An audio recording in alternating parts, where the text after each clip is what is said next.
Cavalcade of Kings. King Stephen.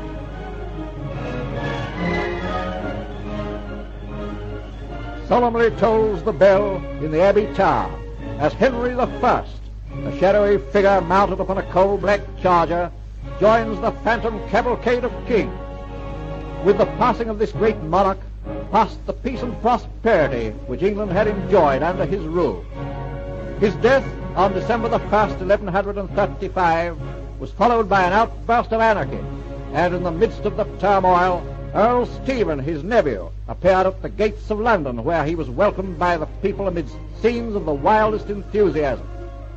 Stephen was born in 1105, and was the son of the Conqueror's daughter Adelaide and the Count of Blois. At the moment, the Archbishop of Canterbury, with Roger, Justiciar of England, and Stephen's brother Henry, Bishop of Winchester, are standing at a window in the palace, watching Stephen's triumphant entry into London.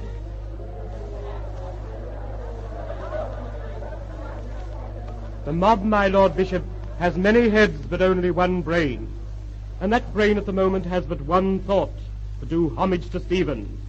Such zeal is like fire and needs watching. My brother enters London as a conqueror, your grace, and yet he is no such but a mere swordsman. A mere swordsman whose good humour, generosity, and very prodigality have made him a favourite with all, Henry, my son.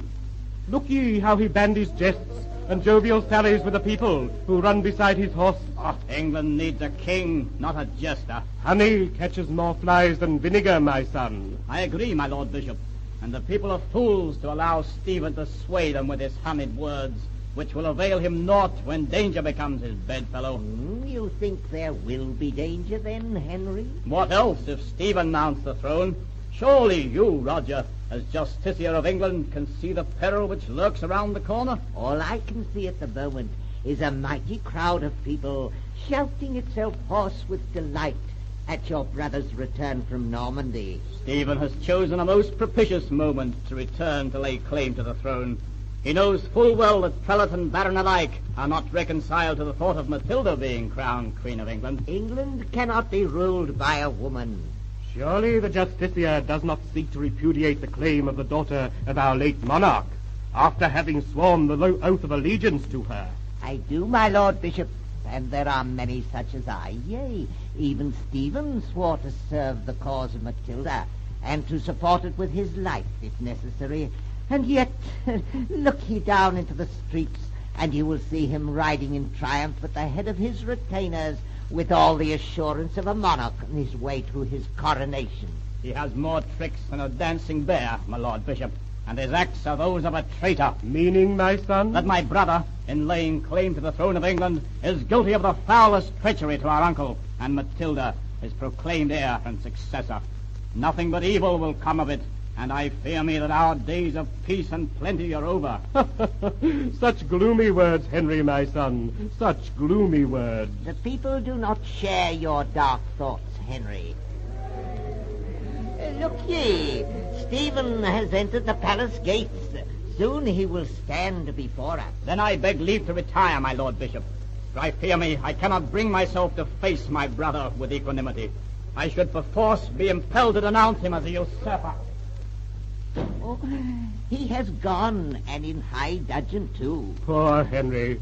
'Tis a pity he cannot curb his youthful prejudices. Yea, my Lord Archbishop, Henry has yet to learn that he must kiss the hand he cannot cut off. And learn to do so quickly, Roger. Then my Lord Archbishop thinks that Stephen will be crowned King of England before this month of December 1135 has drawn to an end. Stephen approaches. My Lord, Earl Stephen of Boulogne. Oh, well done, my fine fellow. By the saints, 'tis good to look upon your fine, fat, red English face again. And here's a crown. Take it, you've earned it. Thank you, my Lord. God bless you, my Lord. Not another word. No, don't trouble to escort me. I'll find my way in alone. Greetings, my Lord Archbishop, and to you, my Lord Justiciar. You are very welcome, Stephen, my son. very welcome. Thank you. Thank you. Ah, 'tis good to be in England again. Such a welcome did I receive. A welcome fit for a king. So we observed, my son. A welcome fit for a king. And I, for one, must own that you were not lacking in kingly grace, my Lord Stephen. You think I carried myself well, Roger? Truly, my lord, 'twas as though a monarch had returned unto his people. Would that it were true. Well, perhaps with the help of my friends and the blessings of the church, we could make it come true. I will answer for your friends, my lord. And the church gives its blessing now, Stephen, my son. On what of Matilda? That contingency will be dealt with should it arise. But I do not think it will, for up to the moment she has made no attempt to claim the throne. And the barons, my Lord Archbishop? Will not prove difficult. They dare not, for the voice of the people has spoken, loudly, so all might hear. And the voice of the people cries out for Stephen. Go ye therefore, my son, and prepare thyself for thy kingly duties. For ere the month has passed, the crown of England will grace thy brow.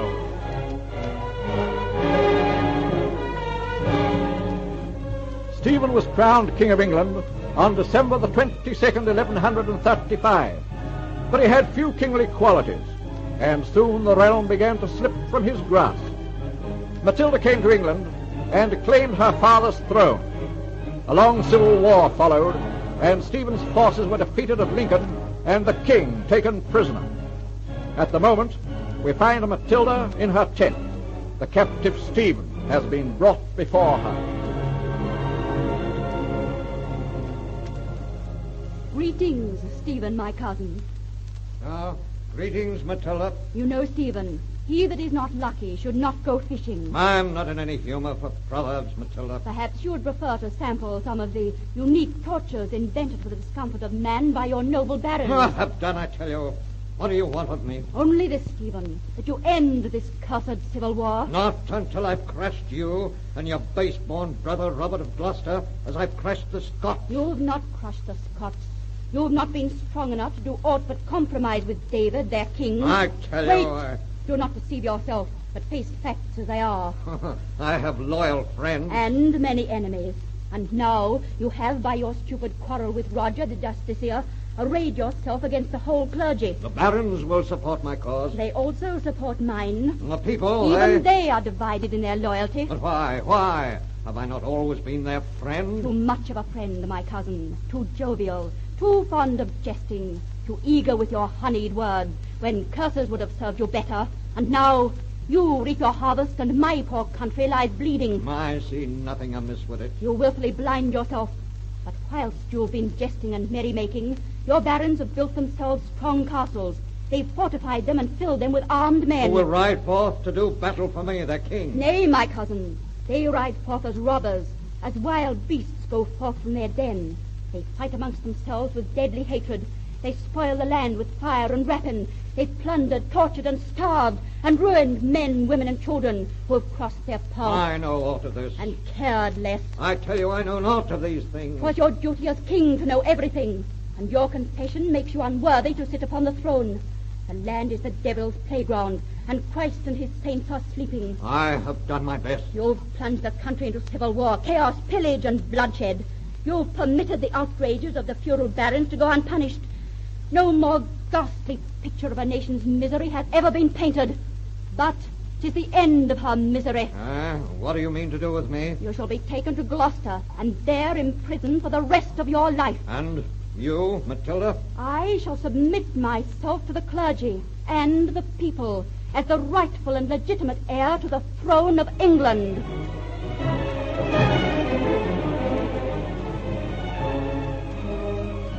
Matilda was acknowledged queen, but later the king's party rose and Stephen regained his liberty. In 1148, Matilda left England, but 4 years later her son Henry crossed from Normandy to claim the throne, and sometime later the Treaty of Wallingford was signed by Stephen and the young prince. It is now October 1154, and we find Stephen at Dover. He is dying, and Prince Henry has journeyed from Normandy to see him. It was kind of you to come to me, Henry. Was little enough to do, sire. Sire, You call me sire? Are you not still King of England, sire? Oh, in name only. You remember when you came to England to wrest the throne from the usurper, as you called me? I remember, sire. Your army was on one side of the river, and mine on the other. And we shouted across the water to each other, and made our terms. And the Treaty of Wallingford was the result of our truce, sire. Yea, the Treaty of Wallingford, which abolished the evils of the long anarchy and made you my legitimate heir. I remember, sire. Would that I had signed such a treaty sooner. Then perhaps England would have been spared the 19 years of misery which she suffered under my rule. Henry, in the name of God and for the repose of my soul, I charge ye to go forth and right the wrongs of our people, the wrongs for which I alone am responsible.